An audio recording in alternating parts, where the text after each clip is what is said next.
Nearly 4 decades after 6-year-old Etan Patz vanished on the way to his school bus stop, a former convenience store clerk was convicted Tuesday of murder in a case that influenced American parenting and law enforcement.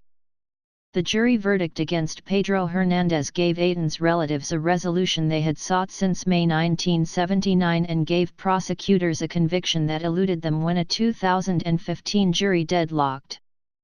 "The Patz family has waited a long time, but we've finally found some measure of justice for our wonderful little boy, Etan," said his father, Stanley Patz, choking up. "I am truly relieved, and I'll tell you, it's about time. It's about time." Hernandez, who once worked in a shop in Etan's neighborhood, had confessed, but his lawyers said his admissions were the false imaginings of a man whose mind blurred the boundary between reality and illusion. On the earlier jury, the lone holdout against conviction cited the mental health issue as a major reason for his stance. This time, the jury concluded Hernandez had a psychiatric disorder but hadn't imagined killing the boy, one member said. "We decided he has an illness, but that didn't make him delusional," said Michael Castellan, a construction company attorney. "We think that he could tell right from wrong. He could tell fantasy from reality." Hernandez, 56, showed no reaction on hearing the verdict, but his lawyers said he planned to appeal. Sentencing is scheduled for February 28. "In the end, we don't believe this will resolve the story of what happened to Etan back in 1979, said lawyer Harvey Fishbein. Etan became one of the first missing children ever pictured on milk cartons, and the anniversary of his disappearance has been designated National Missing Children's Day. His parents lent their voices to a campaign to make missing children a national cause, and it fueled laws that established a national hotline and made it easier for law enforcement agencies to share information about vanished youngsters. And his disappearance helped tilt parenting to more protectiveness in a nation where many families had felt comfortable letting children play and roam alone. As Manhattan Assistant District Attorney Joan Aluzzi put it when the trial opened last fall, Etan will forever symbolize the loss of that innocence. The long-awaited verdict had one prosecutor quoting the Bible, "Justice shall you pursue," Assistant District Attorney Joel Seidman said, and Manhattan District Attorney Cyrus R. Vance Jr. declaring that Hernandez's guilt had been affirmed beyond all lasting doubt. The verdict even spurred tears from some pro-conviction jurors from the first trial, who had attended the second one, though the lone holdout, Adam Sirois, said via text message that he hadn't changed his mind in feeling there wasn't enough evidence to convict.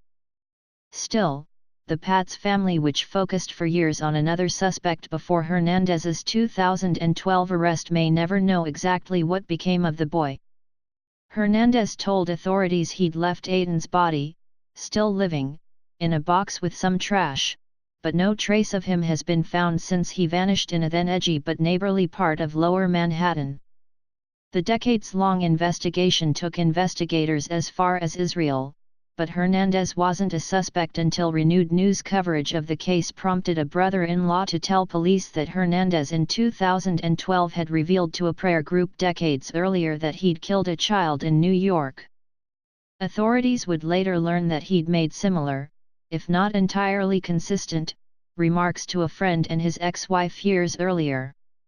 After police came to Hernandez's home in Maple Shade, New Jersey, he confessed, saying he'd offered Etan a soda to get him into the store basement and choked him. "Something just took over me," Hernandez said in one of a series of recorded confessions to police and prosecutors. He said he'd wanted to tell someone, but I didn't know how to do it. "I felt so sorry." Prosecutors cast his confession as the chillingly believable words of a man unburdening himself, and they argued it was buttressed by the less specific admissions he'd made earlier. Defense lawyers and doctors portrayed Hernandez as man with psychological problems and intellectual limitations that made him imagine he'd killed Etan. His daughter testified that he talked about seeing visions of angels and demons and once watered a dead tree branch, believing it would grow. Prosecutors suggested Hernandez faked or exaggerated his symptoms.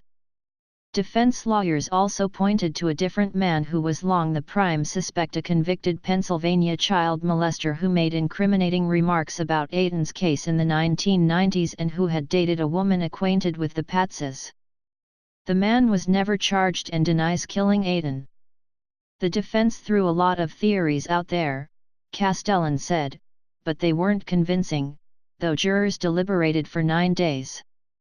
Ultimately, members of the jury that voted to convict felt Hernandez's remarks to the prayer group were both reliable and corroborated by multiple people, Castellan said. He said jurors also looked closely at the other suspect but concluded he was toying with authorities by making chilling statements but not confessing. Deliberations were difficult, but we had constructive conversations, based in logic, that were analytical and creative and adaptive, and compassionate, Foreman Thomas Hoshide said. And, ultimately, kind of heartbreaking.